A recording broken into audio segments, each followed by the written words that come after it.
কথাগুলো যত বেশি মনোযোগ দিয়া এবং চুপচাপ শুনব, আশা করি কথাগুলো দিলে গাঁথতে পারে।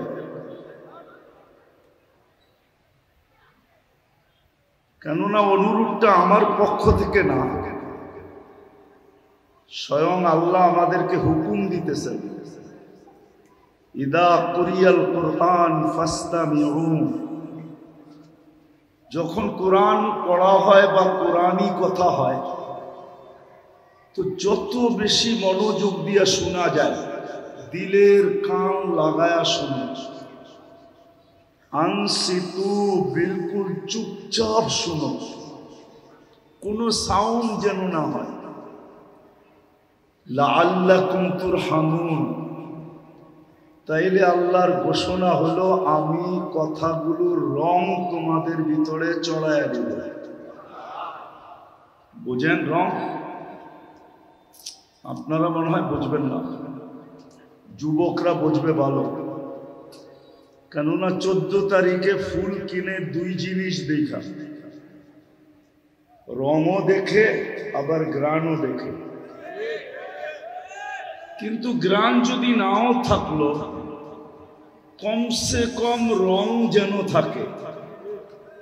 কেননা যদি রঙও নাই গ্রানও নাই, আর এটা নিয়ে যদি গেল, তো I.ইউ লিখবে তো বড় দূরের কথা, দূরের থেকেই জুতা দেখাবে, জুতা। ঠিক না? এই জন্য আল্লাহ বলে যত বেশি ধ্যান দিবে আর নিঝুম হবে, তো আমি তোমাদের দিলের ভিতরে দ্বীনি কথা, কোরআনের কথার রং বসায় দিব, রং।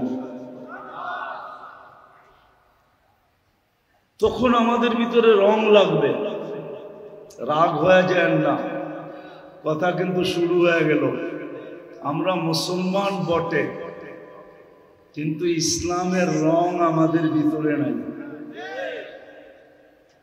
উম্মতে মুহাম্মদী বটে, রাসূলুল্লাহ সাল্লাল্লাহু আলাইহি ওয়াসাল্লামের উম্মত বটে, কিন্তু নবীর আদর্শ আমাদের ভিতরে নাই। প্রমাণ দিতেছি, নবীর আদর্শ যদি থাকতো, তাহলে শাহরাস্তির যুবকরা কেন নেটে দেখা চুল কাটতো? জিজ্ঞাসা করেন এইবার ঈদে কয়জন নেটে দেখা চুল কাটছে? নেটে দেখা মানে নেট থেকে ডিজাইন নিছে, তারপরে সেলুনে গেছে। 50 টাকার চুল 500 টাকা 4 ঘন্টা সিরিয়াল দিয়া কাটাইছে। কি ভুল বললাম? না রাগ হয়ে যাবেন? নবীর আদর্শ যদি থাকতো, তাইলে তো এ নবীর আদর্শ মতো কাটতো 50 টাকা দিয়া, 350 টাকা দিয়া শাহরাস্তিতে মিষ্টি কিনতো, আর রাস্তায় যাকে পাইতো তাকেই দিত। সে যদি বলতো কিসের মিষ্টি, বলতো চুল কাটার মিষ্টি, চুল কাটার। বলে পাগল, চুল কাটার কি আবার মিষ্টি হয় নাকি? শুনছি বিয়েতে মিষ্টি হয়, খুশির খবরে মিষ্টি হয়, চুল কাপড়ে আবার মিষ্টি। তা তুমি বুঝবে না, নবীর আদর্শ মতে চুল কাটছি, প্রত্যেকটা চুলের বদলায় সওয়াব পাইছি। এটা তো দুনিয়াতে পাইলাম, কাল কিয়ামতে যখন হাউজে কাউসারে দেখা হবে, তো পানি পান করার সাথে সাথে হাত পাইতা দাঁড়ায় থাকবো। মুহাম্মদুর রাসূলুল্লাহ সাল্লাল্লাহু আলাইহি ওয়াসাল্লাম যদি বলেন যে পানি তো পান হয়ে গেল, আবার এই হাত কিসের? তখন যেন বলতে পারি আপনার আদর্শে চুল কাটছি, পানি তো আগের থেকেই পাওনা ছিলাম, পান করে নিলাম, চুল কাটার বদলায় কি দিবেন বলেন না? আমি কি ভুল বলতেছি? আজকে মুসলমান বটে আমরা, ইসলামের রং আমাদের ভিতরে নাই। আমার কথায় কিন্তু সুর হবে না, আওয়াজ করলেও চলবে না, নির্ঝুম ভাবে শুনতে হবে। যখন বলবো তখন করতে পারেন, যত মনোযোগ দিয়ে শুনবো। আজকে আমরা মুসলমান বটে, কথা লম্বা হবে না, কেননা আমি জানি আমারই ঘাম ঝরতেছে, আপনারা খাঁচা খাঁচ গায়ে লাইগা বসে আছেন, আপনাদেরও ঘাম ঝরতেছে। আর কথা লম্বা হইলেই যে কিছু হবে এমন না, অল্প কথাও যদি দিলে গাঁথতে পারি তাহলে অল্প কথাই জীবন গড়ার জন্য যথেষ্ট হবে। একটা প্রমাণ দিয়া বুঝাই। ইব্রাহিম ইবনে আদহাম রহমতুল্লাহ আলাইকে চিনে না এরকম মুসলমানের সংখ্যা খুব কমই আছে। ওলিদের প্রথম সারিতে দাঁড়ানো, অথচ উনি ওলি ছিলেন না। বলখ ইরাকের একটা এলাকার বাদশা ছিলেন। ছোট একটা কথা জীবনকে পরিবর্তন করে দিছে। ঘুম ভেঙে গেছে কারো পায়ের আওয়াজে, তো দেখতেছিলেন ওনার ছাদে জানি কি হাঁটতেছে না, যেন হাতুড়া মারতেছে। তো ডাইকা জিজ্ঞাসা করছে, এই গভীর রাত্রে আমার ছাদে, রাজপ্রাসাদের ছাদে কি করো? তো নির্ভীক ভাবে বলতেছে, নির্ভয়ে বলতেছে, উঠ হারায় গেছে, খুঁজতে খুঁজতে আপনার ছাদে চলে আসছি। বলছে পাগল নাকি? উঠ হারায় গেছে, মরুতে খোঁজো নাইলে জঙ্গলে খোঁজো, আমার ছাদে উঠ আসবে কি করে? তো বলছে জাহাপনা, যদি ছাদে উঠ না পাওয়া যায় তো রাজপ্রাসাদে বসে আল্লাহ পাবেন কি করে? আল্লাহ। এতটুক কথায় জীবন চেঞ্জ। এই জন্য কথা কিন্তু লম্বা হবে না, অল্প হবে, কিন্তু ধ্যান দিয়া শুনলে আশা করি দিলে গাঁথতে পারে। বিদায় প্রথম আমার কথা ছিল, মুসলমান আমরা বটে, কিন্তু ইসলামের রং আমাদের ভিতরে নেই। যদিও নাকি মুসলমান হিসাবে আল্লাহ আমাদেরকে নির্বাচিত করছেন, আমরা কুদরতি হাতে নির্বাচিত, কুদরতি হাতে, আল্লাহর কুদরতি হাত দিয়ে আল্লাহ আমাদেরকে নির্বাচিত করছেন। নাইলে আমরা সদিচ্ছায় মুসলমানের ঘরে আসি নাই, না মানুষ সদিচ্ছায়, না মুসলমানের ঘর সদিচ্ছায়, কুদরতি হাতে নির্বাচিত করছেন। দ্বিতীয়, আমরা উন্মত সদিচ্ছায় না, কুদরতি হাতে আমাদেরকে শুধু নির্বাচিত করেন না, বাছাই করছেন। বাছাই, বাছাই বোঝেন? এই বাজারে যখন ফল কিনতে যায় বা কোনো জিনিস কিনতে যায়, তো মানুষ পছন্দেরটা বাইছা নেয়, বাইছা। কোরআন বলে হুয়াজতাবাকুম, উম্মত হিসাবে আল্লাহ কুদরতি হাত দিয়ে আমাদেরকে মানব গোষ্ঠীর ভিতর থেকে সর্বপ্রথম বাছাই করছে।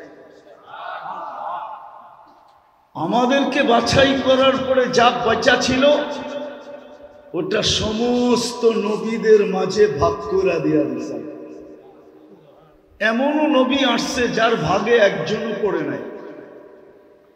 কিতাবে আছে, হাদিসে, ইয়াতি ইয়াউমাল কিয়ামাতি নাবিয়্যুন লাইসা মাআহু আহাদ, এমনও নবী কিয়ামতের দিন আসবে একজন উম্মত পান নাই। তো আমাদেরকে বাছাই করার পরে যা বাইচা ছিল ওটা আল্লাহ এক এক নবীকে টুকরি বইরা উঠাইছেন আর দিছেন। দিতে দিতে দিতে দিতে দিতে দিতে এমনও হয়েছে যে কোনো নবীর ভাগে একজনও পড়ে নাই। কিন্তু আমাদের বাছাইয়ের পরে আল্লাহ উম্মতে মুহাম্মদী হিসাবে আমাদেরকে শুধু সিলেকশন করেন নাই, কুদরতি হাতে বাছাইও করছে। আবার শুধু বাছাইও করেন নাই, বাছাই করার পরে আল্লাহ আমাদের উপরে মনোগ্রাম আর স্টিকারও লাগায় দিয়েছেন, অথবা বলতে পারেন মুকুট লাগায় দিয়েছেন। কুনতুম খায়রা উম্মা, তোমাদের চেয়ে উত্তম কোন উম্মত আমি তৈরি করি নাই। জানি না শাহরাস্তির ওলামারা মানবে কি মানবে না, আমার তো বন বলে ধারণা, আমার ধারণা বললে আবার শাহরাস্তির ওলামারা কি বলে? বলবো, বলেই ফেলবো। আমার তো মনে হয় এই উম্মতকে আল্লাহ দুনিয়াতে পাঠাইতেও চাইছিলেন না। কি পাঠাইতো চাইছিলেন না? বলবেন তাহলে কেন দুনিয়া আসলাম? এটারও একটা কারণ আছে। কেননা কিয়ামতের দিন আমাদেরকে আল্লাহ সাক্ষী হিসাবে নিজের পাশে স্টেজে দাঁড় করাবে। শুহাদা আলান নাস। কিয়ামতের দিন আমরা সমগ্র উম্মতের উপরে সাক্ষী হিসাবে আল্লাহর পক্ষে, আল্লাহর পাশে দাঁড়াবো। কিন্তু যদি দুনিয়ায় না আসতাম তাহলে সমস্ত উম্মতরা বলতো এরা তো দুনিয়াই দেখে নেয়, আমাদের বিরুদ্ধে সাক্ষী দেয় তো দেয় কি করে? এই জন্য আল্লাহ বলে তোমাদেরকে পাঠাইলাম, খালি একটু পাড়ায়া চলে আসবা। পাড়ায়া কি? পাড়ায়া বোঝেন না? মাঝে মাঝে বন্ধুকে বলে না, কোনো আত্মীয় স্বজন বুজুর্গকে বলে হযরত আমার বাড়ির সামনে দিয়ে যাবেন, আমার বাড়িটা একটু পাও রাখা যাবে। আল্লাহ আমাদেরকে পাও রাখার জন্য পাঠাইছেন, নাইলে আমাদেরকে 60-70 বছর বয়স কেন দিতেন? অন্য উম্মতকে তো 1000 বছর বয়স দিছেন, আমাদেরকে তো শুধু 60-70 বছর বয়স দিছেন। আবার 60-70 দিয়েও আল্লাহ ভাবতেছেন মনে হয় পারানের জন্য বেশি সময় দিয়া দিছি, তো আল্লাহ 2 পর্বে আবার কমায়ও দিছেন যে যতদিন পর্যন্ত তুমি প্রাপ্ত বয়স্ক না হবে এই সময়টা তোমার বিরুদ্ধে যাবে না, পক্ষে যাবে। বিরুদ্ধে কলম উঠানো থাকবে, নিষ্পাপের খাতায় লেখা হবে। 15 বছর রইল, আর কত? 60 হইলে 45, ঠিক না? তারপরও ভাবতেছেন মনে হয় পারানের জন্য এটাও বেশি হয়ে গেছে।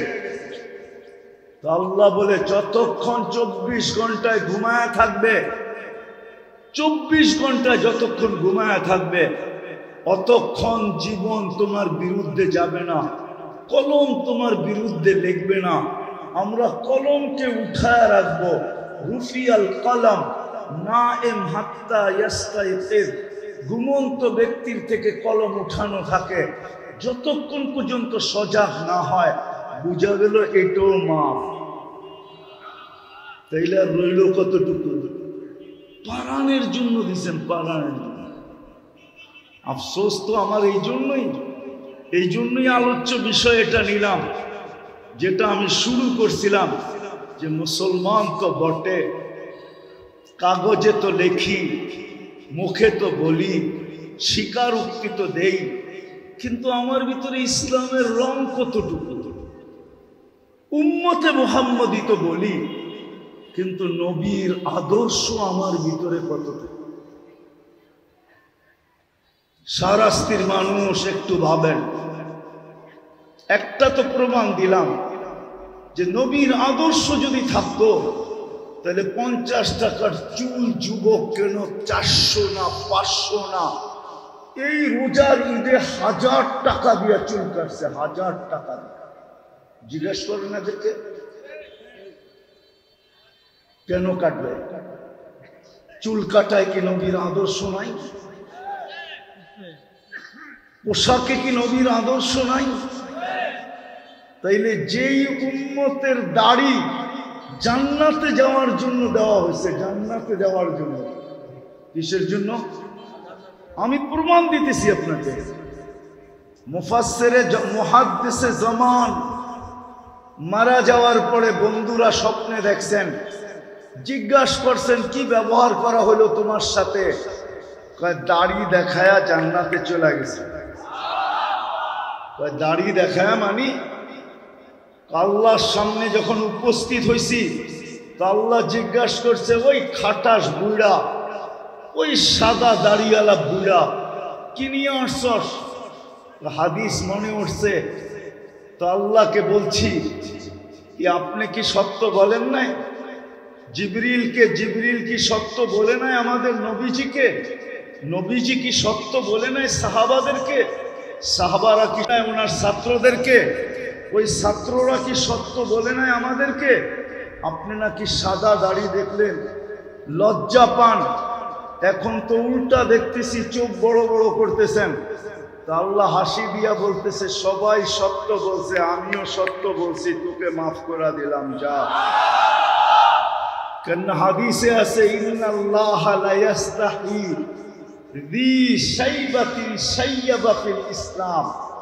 উম্মতে মুহাম্মদীর ভিতর থেকে মুসলমান অবস্থায় যে একটা দাড়িও পাকাইতে পারলো, একটা দাড়ি, ওকে দেখলে আল্লাহ লজ্জা পায়, লজ্জা। শাস্তি দেন না। যদি মুহাম্মদুর রাসূলুল্লাহ সাল্লাল্লাহু আলাইহি ওয়াসাল্লামের আদর্শই থাকতো, তাহলে সকালে উঠা আমি ক্লিন শেভ করি তো করি কি